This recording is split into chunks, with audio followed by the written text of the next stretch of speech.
social situation type shit.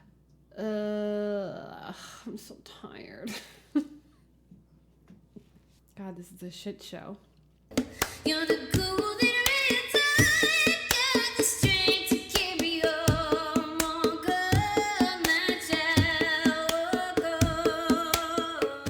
Hello, beautiful soul family. Britt Cannon here, host of the Walk On podcast, the podcast where I try to demystify spirituality, personal growth and healing, and whatever else I feel like talking about.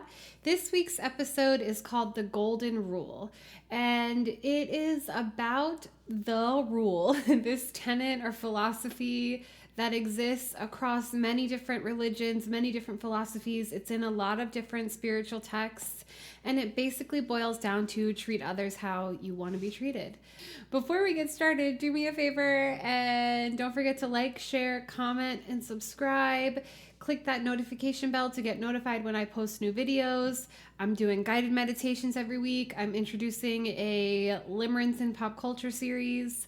So there's lots of exciting stuff coming and you don't want to miss it. So do me that favor and clickety-click away. So the golden rule, treat others as you wish to be treated. If you like this topic and would like to hear it discussed in more detail, I have a link in the description box to the full hour-long podcast episode of my podcast, the Walk On podcast, and you can click that to listen to the whole dang thing. God, this is a shit show. The golden rule has been really important to me in my life. I talk in the podcast about how, as someone who is autistic, I have always really loved like rules and guidelines. I love things that are rooted in fairness. If someone tells me exactly how to behave, I will meet their expectations every time. It's this gray area, like figure it out as you go along, social situation type shit that really confuses and frustrates me.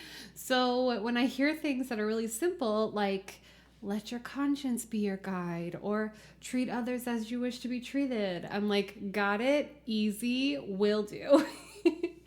And so I've kind of like moved through life in this way. One of my like core philosophies that I developed when I was in high school, I was very young, was I want to leave every situation I encounter better than I found it.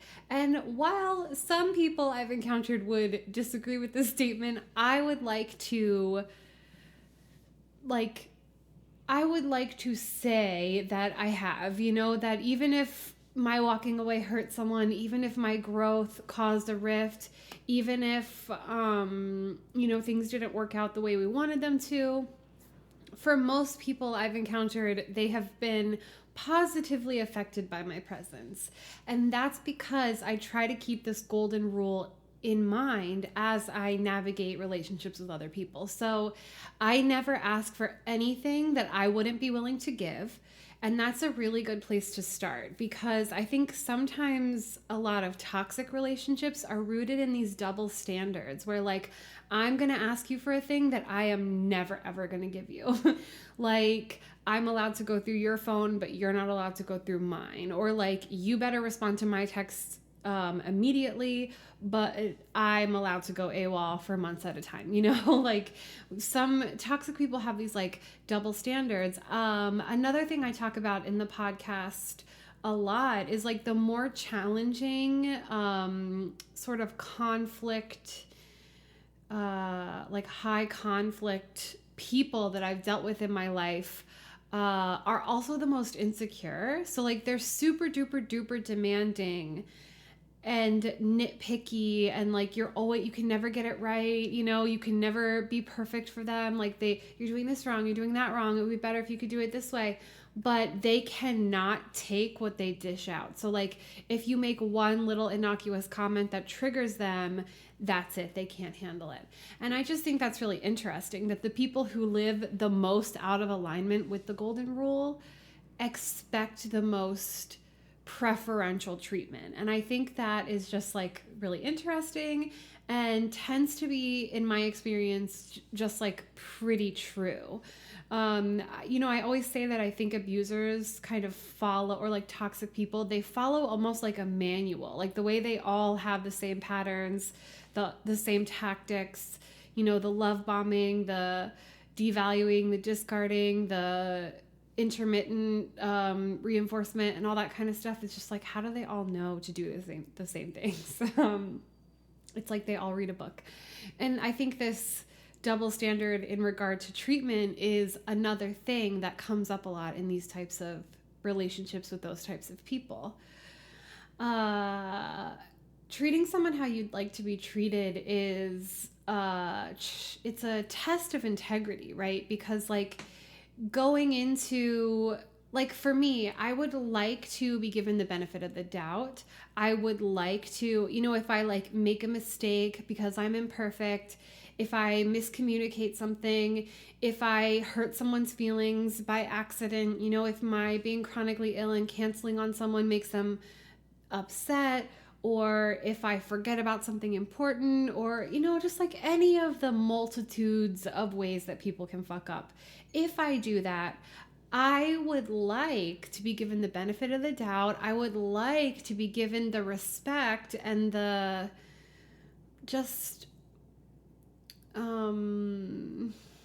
trust, I guess, to be communicated with about those things in a way that is not accusatory or attacking or like you, but instead like, hey, so I just want to bring this up to you, like this thing you did or didn't do really hurt my feelings and really upset me, and I would just like to like talk about it, and because that's how I would bring it up. I wouldn't bring it up in a way that's like, I can't believe you did this to me, like yada yada yada, you're a piece of shit, or whatever. I would never ever enter into any kind of conflict like that. I don't go in guns blazing. I always start soft and just try to communicate my feelings without being attacking or like aggressive or accusatory.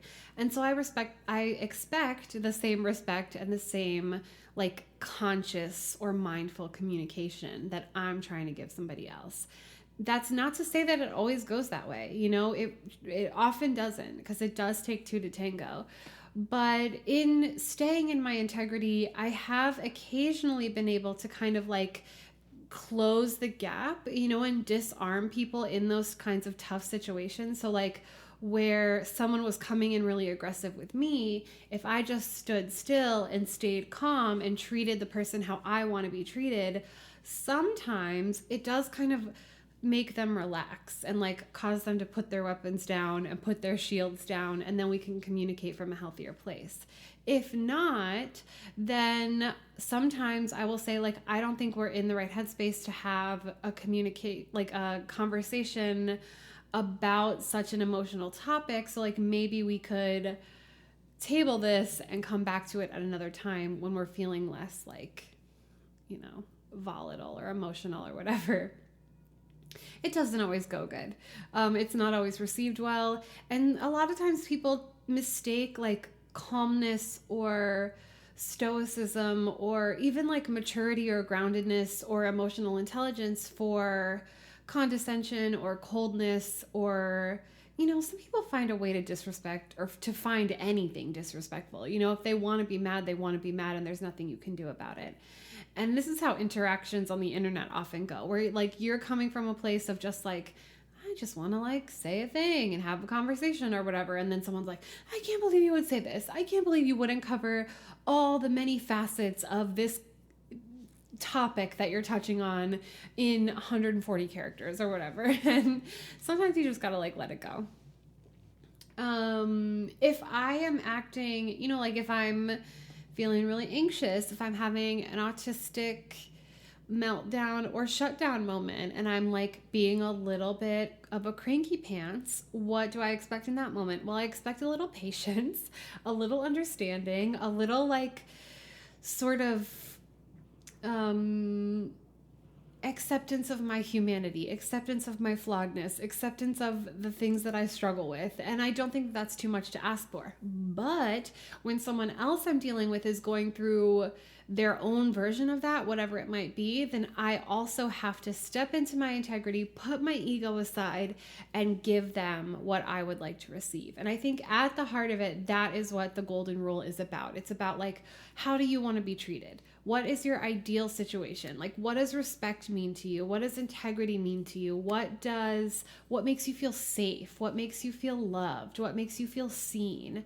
What makes you feel understood? How do you need to communicate or like exist in relationship in a way that feels good and productive and like nurturing, you know? And these are all things that I don't think we ask ourselves enough or like address enough within our own experience as individuals, like internally. And if we're not doing it internally, it's almost impossible to do it externally. Like, you can't get what you want until you know what you want. And if you don't know what you want, if you have a hard time knowing yourself, if you have a hard time like having these types of conversations, if you cannot tell how you feel on a moment-to-moment basis, if you haven't really explored yourself enough to feel comfortable in confrontations, I highly suggest signing up for my self-love course. It's a 30-day journal-centered course where there's like journal prompts, there's letter writing assignments that really get you comfortable being vulnerable in conversation, but it's just one-sided. It's like you to someone, but it's not meant to be seen or sent or, you know, shared with anyone who you're not comfortable sharing with. It's just to practice, basically. There's self-care rituals, there's guided meditations, there's all kinds of fun stuff, including a discussion Facebook group, because I really am interested in building community, because I think that, you know, there's a lot of stuff that we can heal within ourselves individually, but not everything. Some things need relationships. Some things need community in order to heal. And some things need systemic changes, which is a level that is not explored in my course, but it's something that I talk about a lot. So that link is in the description as well if you're interested in that. So I think one way that treating others how you want to be treated can go awry is in regard to like love languages. So if you are a gift person and you assume that everyone else is as well, if your partner tells you like, hey, gifts don't really do it for me, I kind of need quality time and physical touch, and you're just like, great, heard you, gifts, gifts, gifts, because you are doing what? I think sometimes that's what people get wrong about love languages. It's like, of course, something that's designed to teach you how to better love your partner. Of course, our first instinct as like egoic beings is to be like, great, this is how I love. I'm discovering how I loved. And it's just like me, when really the intention of it is to like learn how the person you love needs to be loved so that you can love them better. I just think that's ironic and also very human and actually very cute if you really think about it. We're just at the end of the day toddlers in bigger clothes. But I think that a very, very important aspect of treating others how you'd like to be treated is listening to others the way that you want to be listened to.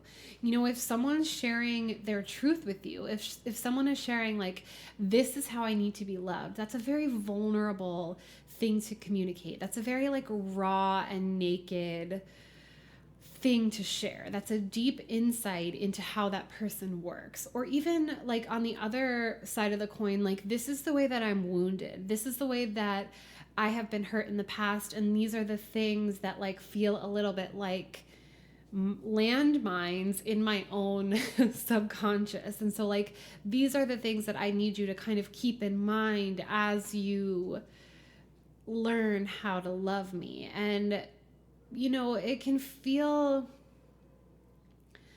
I don't know. I just think that those types of relationships that are really toxic, when you give someone that information, when you decide that you trust them enough to share those little nuggets of your soul with them, and they only file it away to like throw it at you in a fight and make you feel bad for it, or use it to talk shit about you, or share things that you said in confidence in a way that is meant to be like betraying or unkind, I think that is such a like a heinous act of like relationship terrorism. Like, don't do that. If someone's sharing their deepest, darkest, most tenderest parts with you, you should cherish that. You should nurture it. You should hold it sacred. And you should expect the same in return. Like, we share these, you have to share these things if you want to be loved right. Like, if you want to be known, and being loved at the end of the day is being really, truly known. And also growing together, because we're learning ourselves as well, and we're gonna grow and change. Like, if you're staying the same, you're doing something wrong. So being known is also learning how to know yourself, right? And to share that experience with someone else is like deeply bonding and so intimate and can be so beautiful. But you have to give it the reverence it deserves, the respect it deserves. And I think if you can think of it as treating others how you'd like to be treated, it can be really helpful. This person shared this thing with me in confidence. I know it's a thing that bothers them. I know that I might have to like reconfigure the way that I communicate with them in order to, steer clear of this kind of trigger. Or if if a conversation or something heads in that direction, they might get triggered. Or whoopsie, I accidentally triggered my partner, and now I have to remember that it's not about me, that it's about a past wound, and I need to stay grounded and stay in the truth of that so that we can like navigate this situation more seamlessly. Then that's a thing that you have to do. It's not that hard if you can like set your ego aside and just remember what the person told you. Take people seriously when they communicate with you. That's why I think, when someone tells you who they are, believe them can be applied in many different contexts. Like, obviously, in the sense that if someone's like, I am super toxic and like I talk shit about all my friends, and people ghost me all the time and I have no idea why. All my ex-girlfriends are crazy, these little red flags. It's like, listen to the red flags, when people tell you who they are, believe them. But also it's like, when people share themselves with you, listen, internalize it, believe them. If someone says, I don't like that, please stop, believe it. If someone says, I can't handle this kind of thing, believe it. And don't take it personally, don't get super defensive about it. Just respect that person's truth. A boundary, I said this in my last episode, a boundary is an act of love. A boundary is an attempt to make the relationship more sustainable. It's okay. It's not a personal attack. It doesn't mean you did anything wrong.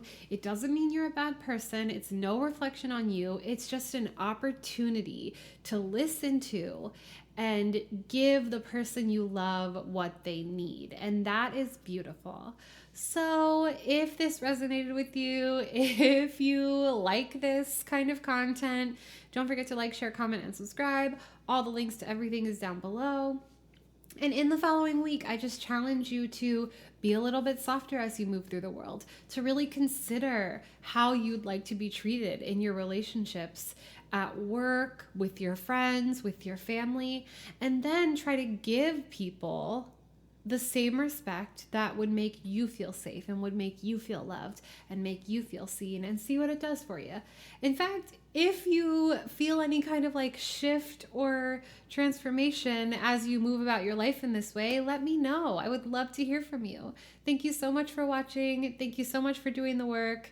Thank you so much for being here. Happy healing. Bye. This one goes out.